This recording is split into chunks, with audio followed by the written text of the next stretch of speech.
Healthy easy chapati cheese veg ಸ್ಯಾಂಡ್ವಿಚ್ನೊಂದಿಗೆ ನಾನಿವತ್ತು ಬಂದಿದ್ದೇನೆ.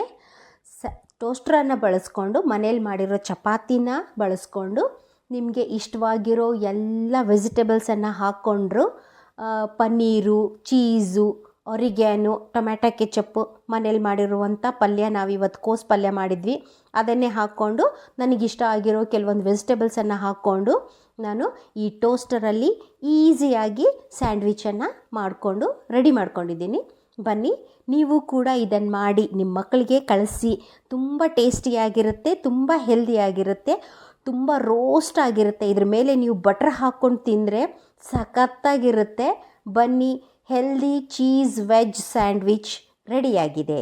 ಚಪಾತಿ ಸ್ಯಾಂಡ್ವಿಚ್, ಸ್ಪೆಷಲ್ಲಾಗಿ ಚಪಾತಿ ಸ್ಯಾಂಡ್ವಿಚ್, ಮನೆಯಲ್ಲೇ ಯೂಸ್ ಮಾಡ್ಕೊಂಡಿರೋ ಚಪಾತಿನ ಬಳಸ್ಕೊಂಡು ಮಾಡೋಣ. ನೋಡಿ ಹೇಗಿದೆ. ಸಾಬುದಾಣ ಸ್ಯಾಂಡ್ವಿಚ್ ಮತ್ತು ಸಾಬುದಾಣ ಕಟ್ಲೆಟ್ ಹೇಗೆ ಮಾಡೋದು ಅಂತ ನೋಡೋಣ. ಇದಕ್ಕೆ ನಾನು ನೆನೆಸಿಟ್ಕೊಂಡಿರೋ ಸಾಬುದಾಣ ತೊಗೊಂಡಿದ್ದೀನಿ.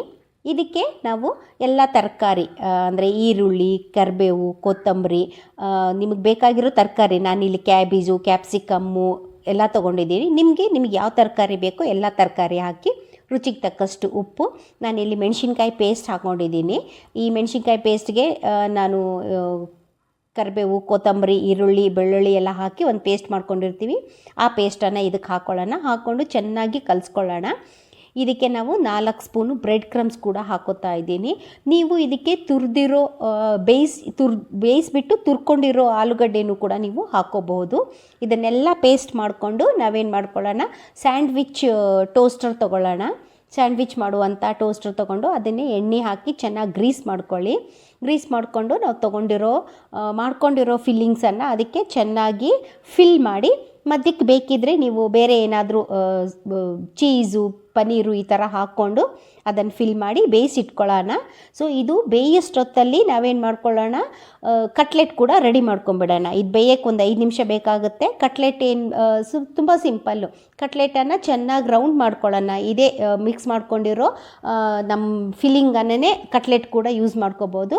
ಸೇಮ್ ಫಿಲ್ಲಿಂಗ್ಸಿಗೆ ಬ್ರೆಡ್ ಕ್ರಮ್ಸಲ್ಲಿ ಚೆನ್ನಾಗಿ ಅದನ್ನು ಪ್ರೆಸ್ ಮಾಡ್ಕೊಳ್ಳೋಣ, ಬ್ರೆಡ್ ಕ್ರಮ್ಸ್ ಹಾಕಿ.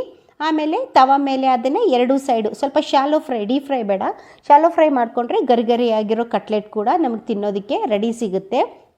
ಇವಾಗ ಸ್ಯಾಂಡ್ವಿಚ್ ಕೂಡ ಹೇಗಾಗಿದೆ ನೋಡೋಣ.